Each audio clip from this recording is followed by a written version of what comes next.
India versus England మధ్య జరిగిన 4వ టీ20లో ఇంగ్లాండ్‌పై టీమిండియా 15 పరుగుల తేడాతో విజయం సాధించి మరో మ్యాచ్ మిగిలుండగానే సిరీస్‌ను కైవసం చేసుకుంది. అయితే ఈ మ్యాచ్‌లో తొలుత బ్యాటింగ్ చేసిన టీమిండియా నిర్ణీత 20 ఓవర్లలో 9 వికెట్లు నష్టపోయి 181 పరుగులు చేసింది. అనంతరం లక్ష్య ఛేదనలో బ్యాటింగ్ చేసిన ఇంగ్లాండ్ జట్టు 19.4 ఓవర్లలో 166 పరుగులకే ఆలౌట్ అయింది. దీంతో 15 పరుగుల తేడాతో ఇంగ్లాండ్ జట్టు ఓటమి చెందాల్సి వచ్చింది. అయితే అనంతరం టీమిండియా ఆటగాళ్లపై కీలక వ్యాఖ్యలు చేసిన టీమిండియా కెప్టెన్ రోహిత్ శర్మ టీమిండియాలో బౌలింగ్లోనూ, బ్యాటింగ్లోనూ చాలా అద్భుతంగా రాణిస్తున్నారని టీమిండియా ఆటగాళ్లపై ప్రశంసల వర్షం కురిపిస్తున్నారు. బౌలింగ్ చూసుకున్నట్లయితే వరుణ్ చక్రవర్తి, రవి బిష్నోయ్, హార్దిక్ పాండ్యా, హర్షదీప్ సింగ్లు చాలా అద్భుతంగా బౌలింగ్ చేస్తున్నారని వారిపై ప్రశంసల వర్షం కురిపించాడు.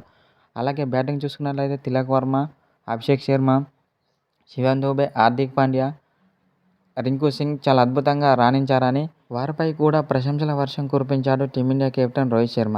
అయితే ఈ విషయాన్ని ఓ సోషల్ మీడియా ద్వారా తెలిపాడు రోహిత్ శర్మ.